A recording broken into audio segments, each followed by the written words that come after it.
পৃথিবীর 70% জায়গা জুড়ে রয়েছে বিশাল সমুদ্র, কিন্তু জানেন কি এর প্রায় 95% জায়গা মানুষের আজও অজানা রয়েছে। গভীর সমুদ্রে, যাকে আমরা ডিপ সি বলি, এটি পৃথিবীর সবচেয়ে রহস্যময় এবং ভয়ঙ্কর জায়গাগুলোর একটি, যেখানকার অন্ধকার, বিশাল পানির চাপ আর অবিশ্বাস্য সব প্রাণী আমাদের কল্পনার বাইরে। আজকের ভিডিওতে আমরা জানাবো ডিপ সি এর রহস্য, ভয়ঙ্কর দানবীয় প্রাণী আর সেখানকার অবিশ্বাস্য বৈজ্ঞানিক আবিষ্কার সম্পর্কে। ডিপ সি বা গভীর সমুদ্র বলতে সেই জায়গাকে বোঝায় যেটা সমুদ্রের 200 মিটার বা তার চেয়েও গভীর। এখানে সূর্যের আলো একদমই পৌঁছায় না, তাই এটি খুবই অন্ধকার। এখানে তাপমাত্রা 0 থেকে 3 ডিগ্রি সেলসিয়াস পর্যন্ত হতে পারে, যা খুবই ঠান্ডা। পানির চাপ এতটাই বেশি যে যদি একজন মানুষ সেখানে নামার চেষ্টা করে, তবে তার শরীর মুহূর্তেই দুমড়ে মুচড়ে যাবে। ডিপ সিকে সাধারণত 5টি স্তরে ভাগ করা হয়। 1.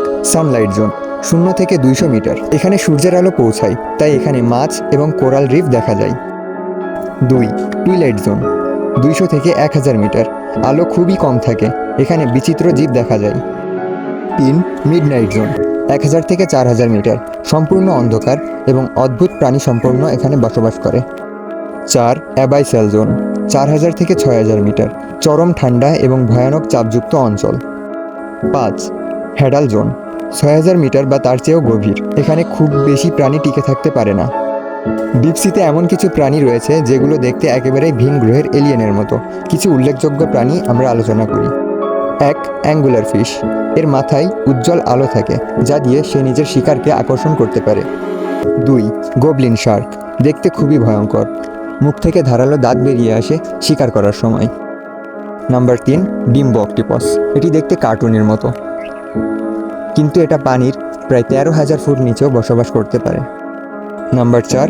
গালপার ইশ, বিশাল মুখ আছে, যা দিয়ে নিজের শরীরের সামনে বড় শিকার এলে গিলে ফেলতে পারে। নাম্বার 5. ভ্যাম্পায়ার স্কুইড, নামের মতো এটি রক্তচোষা স্কুইড। গভীর সমুদ্রে গবেষণা করা এত কঠিন কেন? তার কিছু কারণ আমরা নিচে আলোচনা করতে পারি। নাম্বার 1. অন্ধকার, সূর্যের আলো একদম পৌঁছায় না, তাই আধুনিক ক্যামেরা এবং সাবমেরিন সহজে গবেষণা করতে পারে না। নাম্বার 2. চরম পানির চাপ, পানির চাপ এতই বেশি থাকে যে ডুবুরিরা এবং সাবমেরিন সেখানে পৌঁছাতে পারে না। নাম্বার 3. ঠান্ডা, তাপমাত্রা প্রায় বরফের কাছাকাছি, যা সহ্য করা খুবই কঠিন। এবং সর্বশেষ নাম্বার 4. প্রচণ্ড দূরত্ব, সমুদ্রের গভীরে যাওয়ার জন্য বিশেষ সাবমেরিন দরকার হয়, যা তৈরি করাও ব্যয়বহুল। এবার আলোচনা করা যাক ডিপ সি এর কিছু অজানা রহস্য নিয়ে। এখনও বিজ্ঞানীরা বিশ্বাস করেন ডিপ সি এর মাত্র 5% আমরা এক্সপ্লোর করতে পেরেছি। অজানা বিশাল আকৃতির প্রাণী থাকতে পারে, যেমন মেগলাডন বা অন্যান্য রহস্যময় সামুদ্রিক দানব। সেখানে এমন জীবাণু বা অণুজীব থাকতে পারে যেগুলো মানবজাতির জন্য নতুন ঔষধ আবিষ্কারের সম্ভাবনা হইতে পারে। এছাড়াও সমুদ্রের তলদেশে থাকতে পারে হারিয়ে যাওয়া কিছু সভ্যতার নিদর্শন। ডিপ সি আমাদের জন্য এক বিশাল অজানা জগৎ।